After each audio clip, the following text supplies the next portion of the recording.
ஆச்சி பாதாம் ட்ரிங்க். ஆச்சி பாதாம் ட்ரிங்க் ஒன்னு வாங்கினா ஒன்னு ஃப்ரீ. தமிழ்நாட்டின் திரை பிரபலங்களான தனுஷும் நயன்தாராவும் ஒருவருக்கொருவர் மோதிக்கொண்டிருந்த தருணம். நெட்ஃபிளிக்ஸ் டாக்குமெண்ட்ரியால் இருவர் குறித்துதான் அதிகமான செய்திகள் வலம் வந்து கொண்டு இருந்தன. அப்போது நடந்த ஒரு திருமணத்தில் இருவரும் ஒரே நேரத்தில் கலந்து கொள்ள சினிமா வட்டாரம் முழுக்க பரபரப்பு பற்றி கொண்டது. எப்படி இருவரும் ஒரே இடத்திற்கு வந்தார்கள், யாருக்கு கல்யாணம் என எல்லோரும் தேடத் தொடங்கினர். அப்போதுதான் அந்த பெயர் பிரபலமாக தொடங்கியது. அதன் பின்னர் பெரிதாக எந்த சத்தமும் இல்லை. இப்போது மீண்டும் அந்த பெயர் பிரபலமாக தொடங்கி இருக்கிறது. ஆனால் முன்பை விட மிக பெரிய அளவு. அதற்கு காரணம் தனுஷோ நயனோ இல்லை, அமலாக்கத்துறை. அந்த பெயர் ஆகாஷ் பாஸ்கர். தமிழ்நாட்டின் சேலம் தான் ஆகாஷின் சொந்த ஊர். அவரது தந்தை பாஸ்கர் சேலத்தில் PRR ஸ்வர்ண மாளிகை என்ற நகைக்கடையை நடத்தி வருகிறார். அதோடு வேலவன் டிரான்ஸ்போர்ட் என்ற நிறுவனமும் இவர்களால் நடத்தப்பட்டு வருகிறது. ஆனால் ஆகாஷுக்கு அப்பாவின் பிசினஸில் பெரிய அளவில் நாட்டம் இல்லை. அவருக்கு சினிமா மீதே அதீத ஆர்வம் இருந்து வந்தது. அதனால் கல்லூரி முடித்த பின்னர் சென்னைக்கு வந்த ஆகாஷ் சில படங்களில் உதவி இயக்குநராக பணியாற்றி வாய்ப்பு தேடி வந்திருக்கிறார்.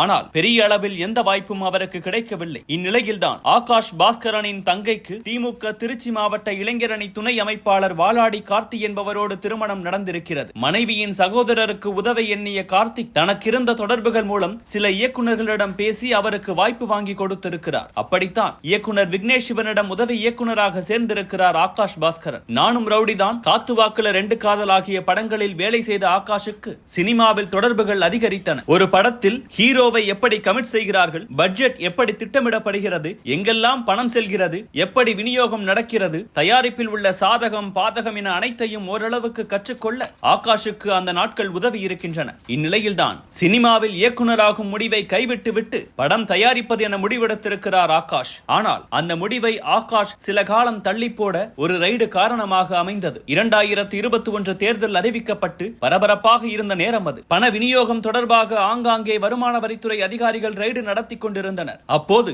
அரசியல்வாதிகளோடு தொடர்பு கொண்டவர் என்ற முறையில் ஆகாஷ் வீட்டில் ரைடு நடத்தப்பட 5 கோடி ரூபாய் ரொக்கம் கைப்பற்றப்பட்டது. இதனால் பல்வேறு சிக்கல்கள் ஆகாஷுக்கு வர படம் தயாரிப்பு முடிவை ஒத்தி போட்டார் ஆகாஷ்.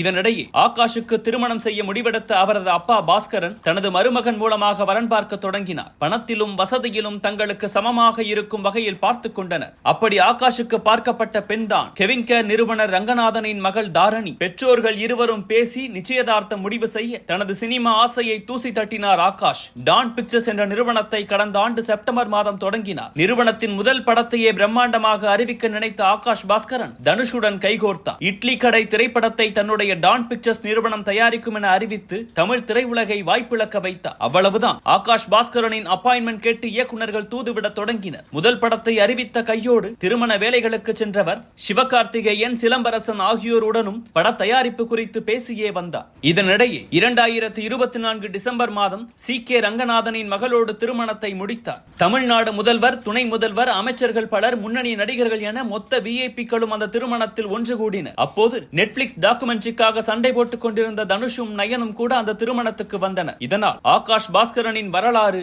பலரால் தேடப்பட்டது. திருமணம் முடிந்த கையோடு சிவகார்த்திகேயனின் 25ஆம் படத்தை டான் பிக்சர்ஸ் தயாரிக்கும் என அதிர்ச்சி கொடுத்தார் ஆகாஷ் பாஸ்கரன். ஏனெனில் இட்லி கடை படத்தின் பட்ஜெட் அதிகம். இப்போது சிவகார்த்திகேயனின் படமும் அதிக பட்ஜெட் என்பதால் எல்லோருக்கும் அதிர்ச்சியோடு ஆச்சரியமும் உண்டானது. இவை அடங்குவதற்குள் சிம்பு நடிக்கும் 49வது படத்தையும் டான் பிக்சர்ஸ் தயாரிக்கும் என அறிவிப்பு. மொத்த ஹாலிவுட்டும் மிரண்டு போனது. ஆகாஷ் பாஸ்கரனின் இந்த அதிரடி அறிவிப்புகள் யாரை எழுப்பிவிட்டதோ இல்லையோ அமலாக்கத்துறையை உசுப்பிவிட்டது. திடீரென ஒரு பிரம்மாண்ட திருமணம், அடுத்தடுத்து 100 கோடி படங்கள், எல்லா இடத்திலும் தொடர்புகள் என இருக்கும் இவர் யார் என தோண்ட தொடங்கினர் அதிகாரிகள். இது எதுவும் தெரியாமல் அதர்வா நடிக்கும் இதய முரளி படத்தையும் டான் பிக்சர்ஸ் தயாரிக்கும் என அடுத்த அறிவிப்பையும் வெளியிட்டார் ஆகாஷ் பாஸ்கரன். ஆவணங்களை முழுமையாக திரட்டிய அமலாக்கத்துறை சென்னை தேனாம்பேட்டையில் உள்ள ஆகாஷ் பாஸ்கரன் வீட்டை தட்டி இருக்கிறது. ரெய்டும் விசாரணையும் நடந்து கொண்டிருக்கிறது. டாஸ்மாக் விவகாரத்தில் முறைகேடாக வரும் பணம் டான் பிக்சர்ஸ் மூலம் மாற்றப்படுகிறதா என சந்தேகிக்கிறது அமலாக்கத்துறை. தனது அரசியல் தொடர்புகளால் அந்த சந்தேகத்துக்கு பக்காவாக பொருந்தி போயிருக்கிறார்